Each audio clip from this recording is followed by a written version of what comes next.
من الشیطان الرجیم بسم اللہ الرحمن الرحیم صلی اللہ علیہ حبیبہ سیدنا محمد وآلہ وصحبہ وبارک وسلم۔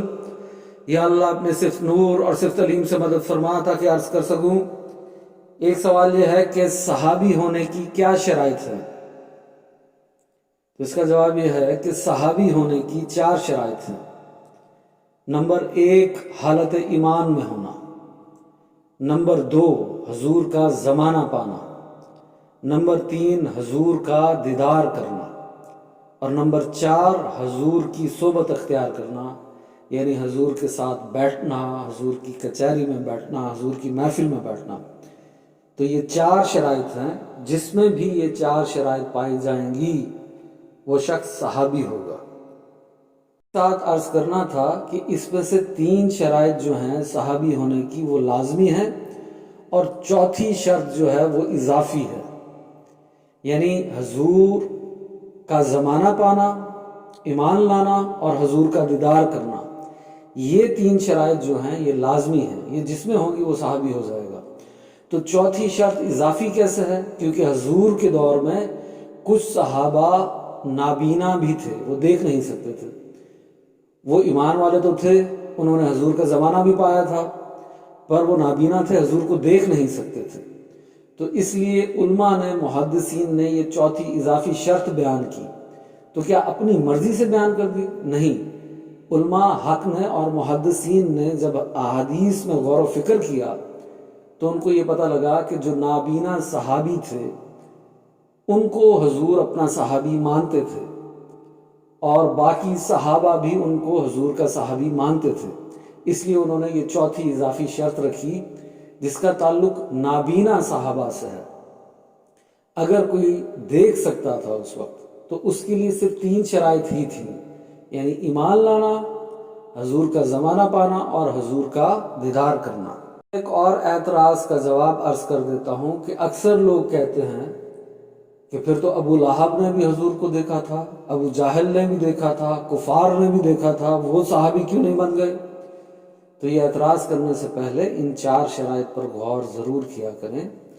کیا ابو لہب، ابو جہل یا باقی کفار ایمان والے تھے؟ وہ کہتے ہیں انہوں نے حضور کا زمانہ پایا تھا، حضور کو دیکھا تھا۔ 2 شرائط تو تھیں پر ایمان والے نہیں تھے۔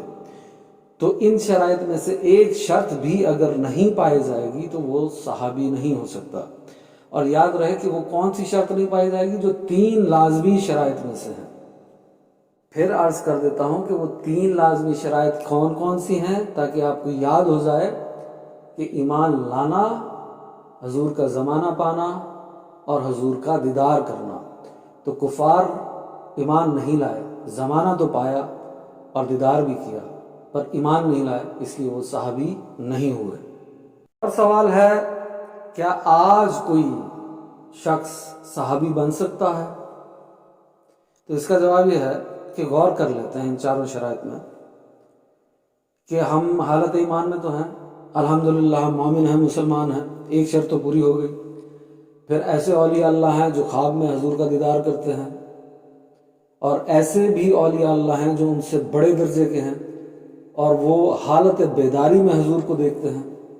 تو 2 شرائط تو موجود ہو گئی۔ پھر وہ اولیاء اللہ حضور کی کچہری میں بھی جاتے ہیں، حضور کی محفل میں بھی بیٹھتے ہیں، حضور کی صحبت اختیار کرتے ہیں۔ تیسری شرط بھی پوری ہو رہی ہے، پر 4تھی شرط پوری نہیں ہو رہی، جو کہ لازمی شرائط میں سے تھی، کہ حضور کا زمانہ پانا۔